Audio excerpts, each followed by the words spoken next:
Welcome back to the Dershow. Before we get to the subject at hand, which is political hypocrisy, new subject, as old as the Constitution of the United States. But before we get to that subject, I want to give you the newest definition of chutzpah. You know what chutzpah means. Chutzpah is the kid who murders both his parents. Remember, there was a case in California like that, the two Menendez brothers. But the young man who murders both of his parents and then throws himself on the mercy of the court on the ground that he's an orphan. That's chutzpah. I have a new definition of chutzpah. Hamas decides to hide its fighters and its terrorists in hospitals, including at least one terrorist who was planning a terrorist attack from the hospital. Israeli troops decide, in order not to hurt anybody, not to have any civilian casualties, to go into the hospital dressed as patients and doctors, disguised army soldiers, to find the terrorists and do what you do to terrorists, neutralize them. They do it successfully without hurting anybody. And Hamas complains, saying under international law, what Israel did was wrong. Sending people into a hospital disguised as patients and doctors, that's wrong. Allowing Hamas terrorists to use the hospital as a base for their operations, nothing wrong with that. Boy, is that a new definition of chutzpah. Speaking of chutzpah, let's turn to the subject at hand, which is the Republican attempt to, and by the time you watch this, it may have been successful. There's going to be a vote today, presumably, to impeach Secretary of Homeland Security Mayorkas. There's only one problem. The Republicans have done exactly what the Democrats tried to do with Donald Trump, successfully did to Donald Trump. We always forget Donald Trump was, in fact, impeached twice. I represented him the first time. And my only argument, I spoke for an hour and 6 minutes in front of the Senate. My only argument was that you can't impeach a president or a cabinet member or anyone else. The impeachment provision is the same for everybody. It's not different, except that if it's the president, the Chief Justice has to preside.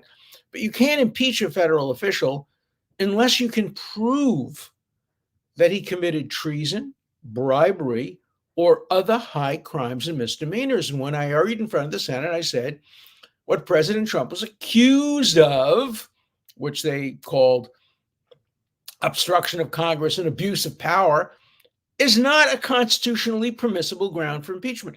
And we won. And I got congratulated by senators, mostly Republicans, but Democrats as well, for really giving them a lesson in history and constitutional law and persuading them that you didn't even have to have a trial with evidence, that the indictment, the impeachment itself, didn't allege treason, bribery, or other high crimes and misdemeanors. It alleged more like maladministration, not doing your job right. Okay, so Trump wins, the Republican wins. Now, what are the Republicans doing? The Republicans in the House are now using the same tactic to go after Secretary Mayorkas. They're not claiming that he committed treason or bribery or really any other high crime or misdemeanor. They're saying he failed to enforce the law. Good. Don't vote for this party. He failed to enforce the law. Bring legal action. Seek to have mandamus to make him obey the law. It's not a crime for a member of the cabinet not to enforce the law. That's a question of policy. Not every law is enforced. And so what the Republicans are doing now to a Democratic cabinet member is exactly the same thing that they applauded me for opposing. Is there no shame?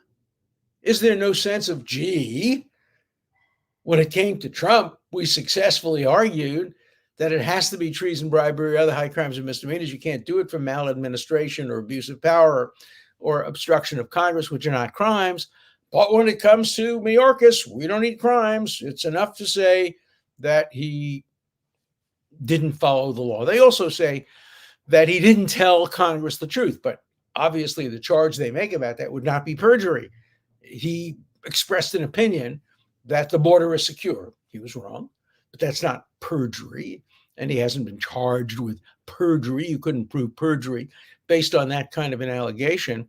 So the Republicans are doing exactly what they said the Democrats shouldn't do. And the Democrats did exactly what they're now saying the Republicans shouldn't do. I'm watching the Democrats on television, and they're saying, but there's no treason.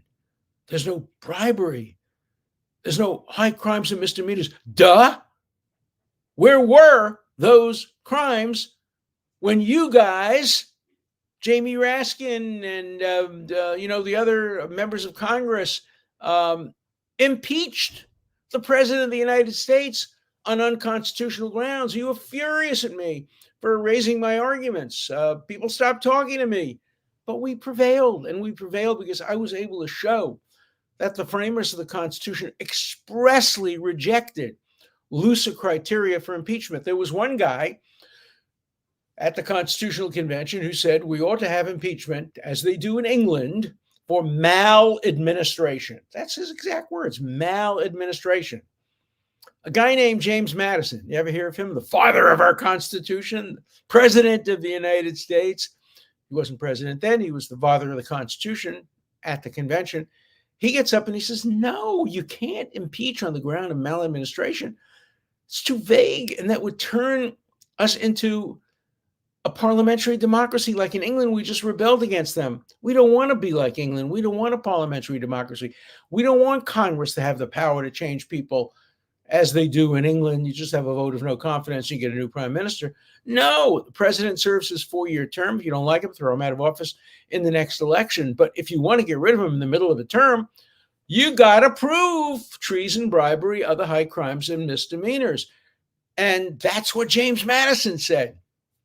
And that's what the voters at the Constitutional Convention voted for. They specifically put in express criteria: treason, bribery, other high crimes and misdemeanors. So, and now the Democrats try to undo that for Trump, and now the Republicans are trying to undo that for Mayorkas.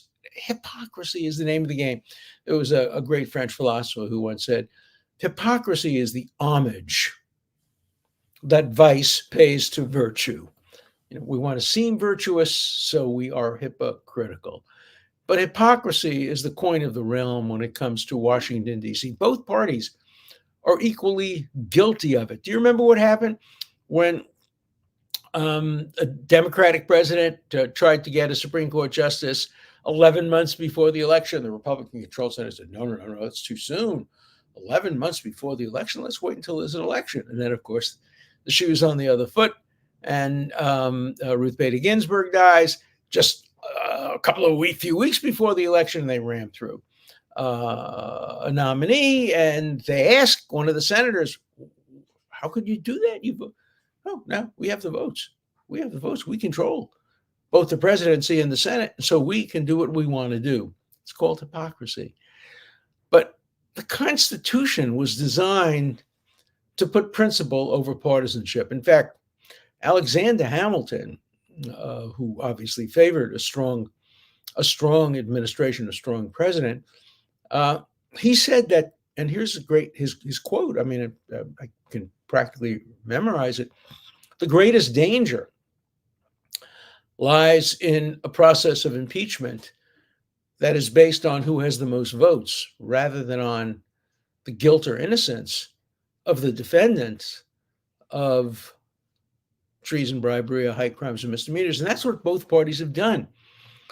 It goes back to the earliest impeachments. President Andrew Johnson was impeached improperly in the Senate by just the tiniest of majorities, rejected it. And then there was a long period of time there have been no impeachments. And then President Clinton gets impeached for, to be sure, a crime, the crime of perjury. But it was not a high crime. It was a low crime.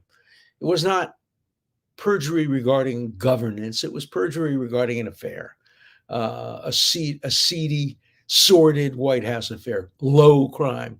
And the Senate properly rejected that. I was a consultant on that case as well, in that case on the side of a Democrat. And then I was a lawyer on the side of a Republican when it happened again. And the Trump first impeachment was the worst of all, because it didn't even allege treason or bribery or a high crime and misdemeanor. It just alleged these two vague concepts: obstruction of Congress. I don't even know what that means. Almost every president obstructs Congress in the sense that doesn't willingly testify, doesn't willingly turn over documents, and abuse of power. In my brief, I think I pointed to 44 presidents who had been accused of abuse of power, including Washington, Jefferson, Lincoln, Roosevelt. Everybody's accused of abuse of power. That's just a political cliche. And yet the Democrats tried to turn that political cliche into an impeachable offense, and they lost overwhelmingly. A couple of Republicans voted with them. Mitt Romney, my former student, wasn't in class that day, obviously, when I taught about impeachment, but he voted to impeach. He was wrong. I still like him, but he was wrong.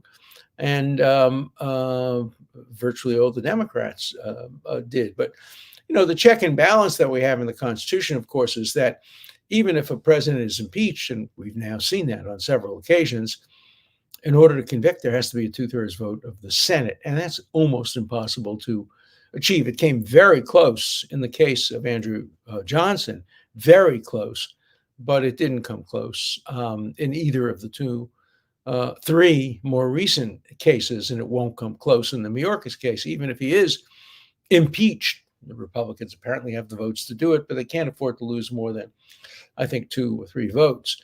But if they do manage to get him impeached, there will be a trial and he will be acquitted. I would be happy to represent him. I'm not going to be asked, because people think of me now as more of a Republican than a Democrat. They're wrong. But if I defended Trump, I must be a Republican, including some people who write me letters who write me the opposite, that I must be a radical, leftist, woke, progressive person because I voted for Joe Biden. No, I'm none of those. I am who I am, and I try my best to stick to my principles. But my principles are clear in this Mayorkas thing. Look, I happen to agree with many of the Republicans on the substance of the issue. I do not think Mayorkas did a good job, and I think he did fail to enforce the law. And I do think we have a really serious problem on our border. But the answer to his failure is not impeachment. The answer to his failure is hold it against the president who appointed him when it comes to voting. Or Congress has other powers. It can issue a condemnation. Nothing in the Constitution that prevents that. It can condemn him. It can do other things, but it can't impeach him. That's the one thing it can't do unless they can prove treason, bribery, other crimes and misdemeanors. And you can't just amend the Constitution on a partisan basis without going through the very difficult process of amending it. The Constitution is very hard to amend, and that was a deliberate choice. This was a Constitution intended to endure through the ages, and we've only had a couple of dozen amendments to the Constitution, about half of them structural. 11th, 12th Amendments, they just corrected mistakes. 14th, 15th, 13th Amendment were basically treaties after the Civil War. Other amendments were designed to achieve particular results: 18-year-olds voting, women voting, other kinds of things. But it's been very hard to amend the Constitution. And I don't think there would ever be a successful amendment to the Constitution and provisions about impeachment. And so all my Republican viewers out there are going to be mad at me because I am opposed to the Republicans trying to impeach Mayorkas, even though I don't think Mayorkas is doing a good job. So, be mad at me. I'm sticking to my principles, and I think you should stick to your principles. And I think Republicans in the House should stick to their principles, and I don't think they're doing it. So I accuse them of hypocrisy. Now, everybody will come up with distinctions. Well, but this is different.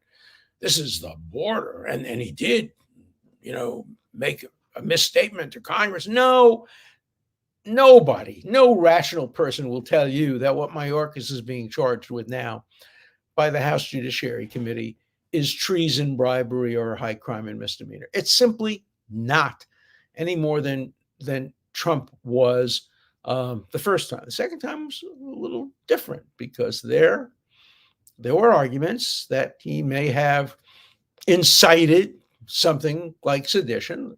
The court again, the Senate again, rejected it, but at least it was a closer case on the charges. On the evidence, perhaps not, but on the charges itself.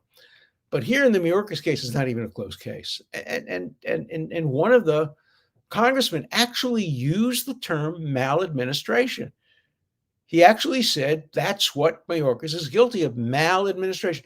The very term, spelt the same way, with the same number of letters, the exact term explicitly rejected by the framers of our Constitution. Now, was this congressman just ignorant? Probably, of what happened at the Constitutional Convention, because maladministration sounds, pretty serious. Mal means bad administration. And in England, you can be impeached, and you can also just have a vote of no confidence based on maladministration. And maladministration is a good reason for voting against a candidate for re-election, but it was explicitly rejected. And along with it, implicitly was rejected criteria like abuse of power and obstruction of Congress and failure to enforce the laws and all the kinds of things that both Democrats and Republicans have gone after their political opponents over. And so what's happened is the worst thing that Alexander Hamilton, probably the smartest of our founders, the most creative of our founders, so interesting, because Thomas Jefferson was the most learned, the most best educated of our framers. He knew everything. He read everything, read all of philosophy. Brilliant, but not nearly as creative as Alexander Hamilton, who really saw the future. He saw America as a great industrial power, not just a series of states that were based on an agricultural basis. Also, I think he saw that slavery was going to come to an end and would end the economic success of much of the South, which was based on enslaved people and enslaved labor. So Hamilton was the genius of our founding fathers in terms of, he was also a schmuck going into a duel with a guy who was a military hero 2 years after his son had been killed in a duel. What a jerk. But, you can be brilliant and fantastically smart and really stupid. And Hamilton showed that combination of factors. Be interesting to speculate what would have happened to Hamilton had he not been shot and killed in a duel. Would he have been able to return to the presidency, or had he been trumped out of office? Remember, he had an affair with a married woman, and he paid her off hush money, and he didn't report the hush money, the same as the charges against Trump in the New York case. And people think maybe that hurt his chances of ever becoming president. But he was a young man when he was killed, 54, I think, something like that, in his early 50s. And in those days, young men were elected, not today, where you have to be an octogenarian to be contested for the presidency. But he might have been the president. Nobody really knows. He could have run against Madison. They reflected different parties, different parts of the country. Madison, obviously a Virginian, what today we would call a Democrat. Hamilton, obviously a Federalist from New York. Today we would call him a Republican.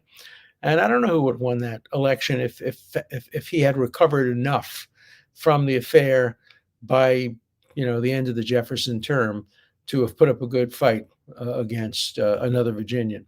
But we'll never know. We'll never know.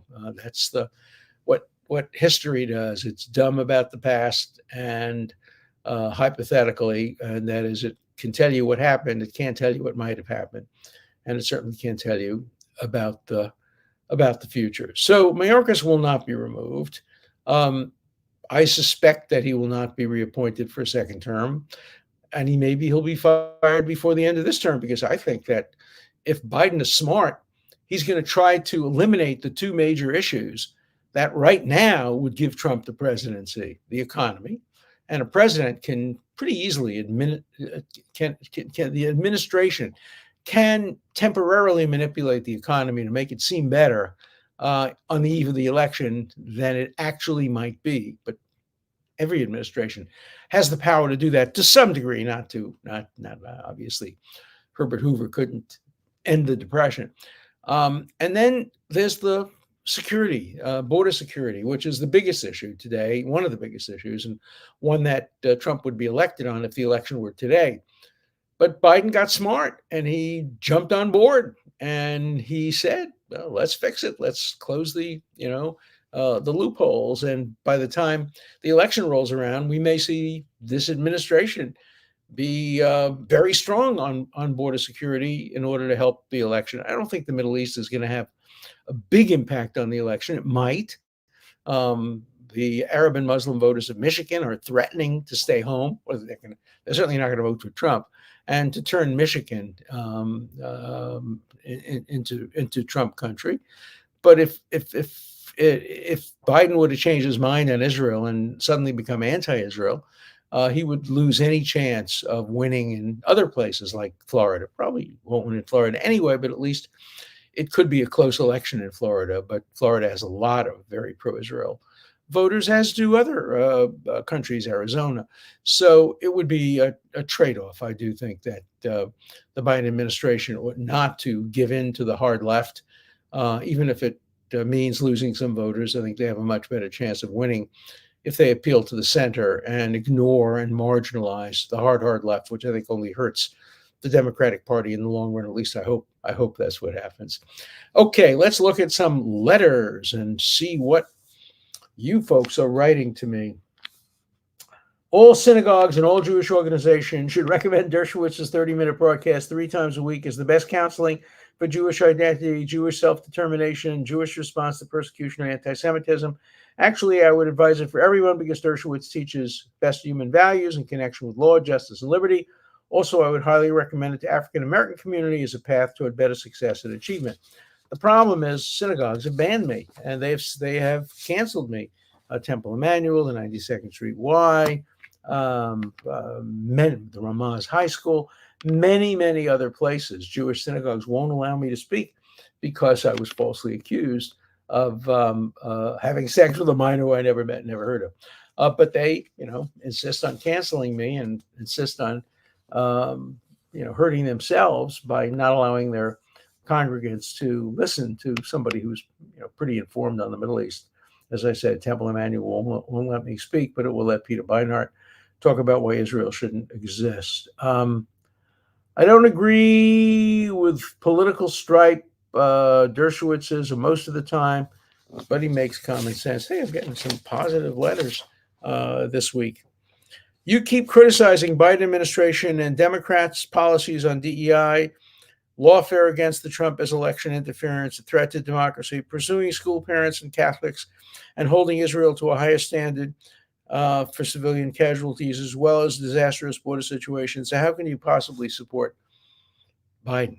Well, it's a complicated issue. If those were the only issues, I probably wouldn't. But there are many other issues as well that I strongly support. I support generally the liberal agenda of women's rights, gay rights, a more moderate Supreme Court, reasonable climate control, reasonable gun control. So at the moment, the Democrats are doing better on those issues than the Republicans. As I've said before, if the Republicans were to become more like they used to be, Eisenhower Republicans, Rockefeller Republicans, even Bush Republicans, I could easily see myself voting for a Republican instead of any kind of a woke Democrat. Oh, this is a little bit over the top. God put you and Donald Trump on earth to save the world. You must pray over this. Well, I take the responsibility seriously. But if you're counting on me to save the world, I think the world's in deep trouble.